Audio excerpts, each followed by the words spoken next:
Before God created the earth, the Bible describes how he first created the heavens. In this celestial realm, he brought into being angelic beings, including cherubim, angels, and archangels. Among these, the archangels were of the highest rank, serving as God's primary messengers and executors of his divine will. Among these exalted beings, one stood above the rest, Lucifer. Lucifer was described as God's most beautiful creation, a being of unparalleled splendor and perfection, as recorded in Ezekiel 28 verse 15. Thou wast perfect in thy ways from the day that thou wast created, till iniquity was found in thee. This perfection in beauty, wisdom, and power, however, sowed the seeds of pride in Lucifer. Lucifer's downfall, the rise of pride. Lucifer's unmatched qualities began to fill him with arrogance. He saw himself as superior to the other angels and began to believe that he was worthy of a position equal to or even above God himself. The prophet Isaiah captures this sentiment in Isaiah 14 verses 12 to 14.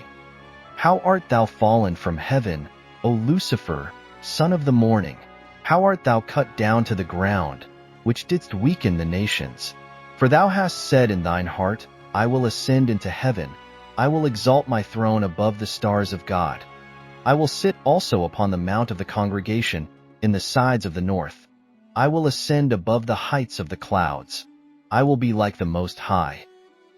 Lucifer's ambition became more than mere thoughts. He actively sought to challenge God.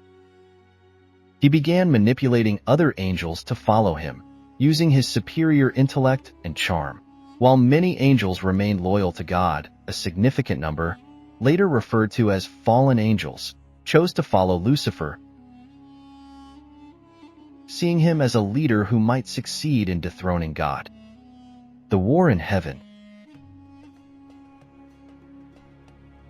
The rebellion led by Lucifer culminated in a heavenly war.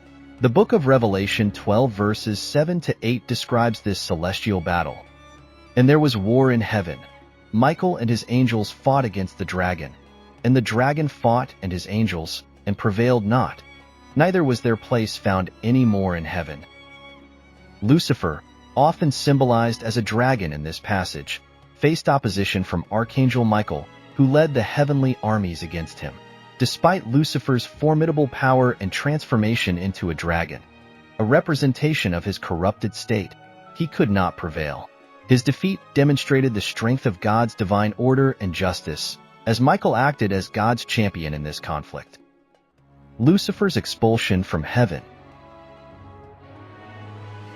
Lucifer's loss was total. He was cast out of heaven along with the angels who sided with him. This event is described in Revelation 12 verse 9. And the great dragon was cast out, that old serpent, called the devil and Satan, which deceiveth the whole world. He was cast out into the earth, and his angels were cast out with him. With his expulsion, Lucifer's glory and status as the highest archangel were stripped away. He became known as Satan, the adversary, and began plotting against God's creation, humankind. Lucifer and the temptation of humanity. After the fall, Lucifer's vengeance turned toward humanity, whom God had created in his image. The story of Adam and Eve in Genesis 3 recounts the serpent's role in tempting Eve to eat from the forbidden tree. Although the serpent is not explicitly identified as Lucifer in this passage, later references, such as Revelation 12 verse 9, associate him with that old serpent. Some interpretations suggest that Lucifer either took the form of the serpent or used it as a vessel to deceive Eve. By leading Adam and Eve into disobedience, Lucifer struck at the heart of God's creation, bringing sin and death into the world. The legacy of Lucifer's rebellion. Lucifer's rebellion against God did not end with his expulsion. He continues to be portrayed as a deceiver and adversary, working against God's plan. Jesus himself spoke of Satan's fall in Luke 10 verse 18. And he said unto them, I beheld Satan as lightning fall from heaven. Ultimately, the Bible reveals Satan's final destiny in Revelation 20 verse 10. And the devil that deceived them was cast into the lake of fire and brimstone, where the beast and the false prophet are, and shall be tormented day and night forever and ever. Debates and interpretations. While the narrative of Lucifer's fall is widely accepted in Christian tradition, there are debates among scholars about the interpretation of certain scriptures. For example, Isaiah 14 verses 12 to 15 and Ezekiel 28 verse 15 are often interpreted as references to Lucifer.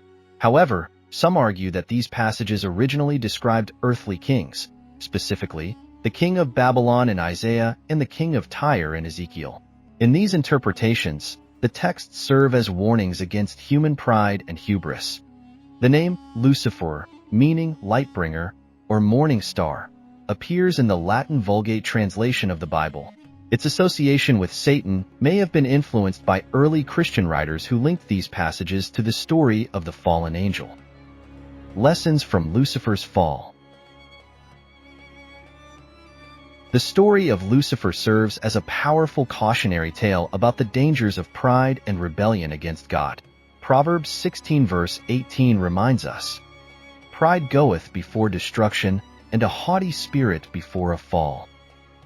Lucifer's transformation from a being of perfect beauty and wisdom to the ultimate adversary of God demonstrates the destructive power of unchecked pride and ambition. It teaches believers to cultivate humility, obedience, and gratitude toward God.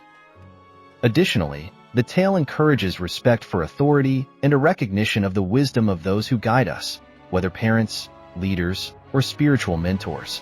Lucifer's defiance of God's authority resulted in severe consequences, underscoring the importance of submission to divine will. The story of Lucifer, whether interpreted as a literal account of a fallen angel or as an allegory, carries timeless lessons.